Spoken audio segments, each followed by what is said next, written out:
এই ভার্চুয়ালের যে বিষয়টা যেটা যেহেতু আজকে আমরা সময় চেয়েছি যে গ্রাউন্ডে আমরা সাপ্লিমেন্টারি আরও কিছু গ্রাউন্ড আছে যে গ্রাউন্ডগুলো ওই দিন আমরা উপস্থাপন করলে তারপরে আমরা আসলে এই জিনিসটার উপরে ব্যাখ্যা দিতে পারবো ভালো করে।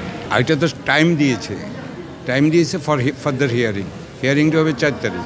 এই মেসেজটা কিন্তু অ্যাকচুয়ালি যখন প্রসিকিউশন থেকে মুভ করেন প্রসিকিউটর তাজুল ইসলাম সব মুভ করার উত্তরটা দিয়েছেন, কিন্তু আমরা সেখানে কোনো মুভ করি না। জাস্ট যেহেতু টাইম অ্যালাউ করছেন এখানে আমাদের কোনো বক্তব্য ছিল না। আমাদের বক্তব্য কোনো কিন্তু আদালত কোনো মন্তব্য করে নাই, যেহেতু আমরা এখানে বক্তব্য প্রদান করি নাই, যেহেতু এটা fixing it date for hearing.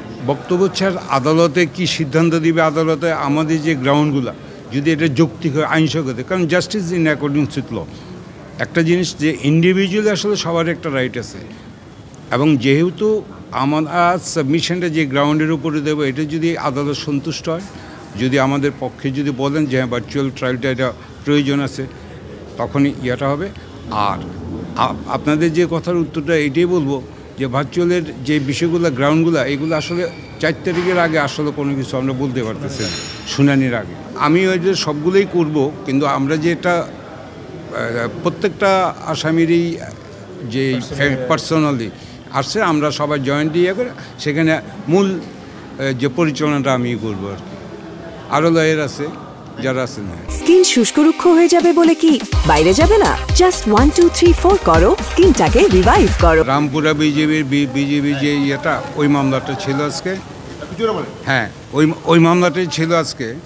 Rampura যে টিভি সেন্টারে যে ইয়েটা ছিল এবং আরও অন্যান্য প্লেস অফ অকারেন্স ছিল এবং 6টা প্লেস অফ অকারেন্স, এবং ওইটার উপরে যে এলিগেশনটা তারা যে রাদওয়ান এবং রাফাত যিনি আসামি, এবং ওইটা হচ্ছে যে তারা অন ডিউটিতে ছিল, ওই ডিউটিতে থাকার সময়ই তাদের বিরুদ্ধে আজকে যে সেকশন 3(2) ICT অ্যাক্টের এলিগেশনটা আসছে, এবং অ্যাকর্ডিংলি ফর্মাল চার্জ গঠন হয়েছে লাস্ট ওকেশনে।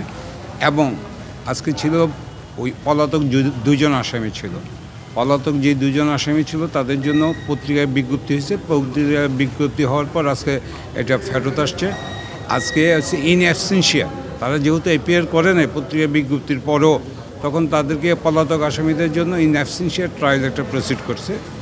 আর ওই যারা পলাতক ছিল তাদের জন্য তো স্টেট ডিফেন্স, কারণ রাষ্ট্রপক্ষের আইনজীবী নিয়োগের জন্য এখনও হয়নি, কিন্তু রাষ্ট্রপক্ষের আইনজীবী নিয়োগের বিষয়টা এটা আদেশ হবে, এবং পরবর্তী তারিখ রেখেছেন আপনার 4 তারিখ, যেটার ভিতরে যে 4 তারিখে ফ্রেমিং দ্য চার্জ এবং অ্যানাদার পিটিশনস যেটা ছিল এটা হচ্ছে ভার্চুয়াল যে ট্রায়ালের জন্য একটা অ্যাপ্লিকেশন ছিল, সেখানে আমরা সময়ের একটা দরখাস্ত দিচ্ছি এবং সেখানে ওনারা ওই 4 তারিখে এটা হিয়ারিংয়ের জন্য ফিক্স আপ করছে।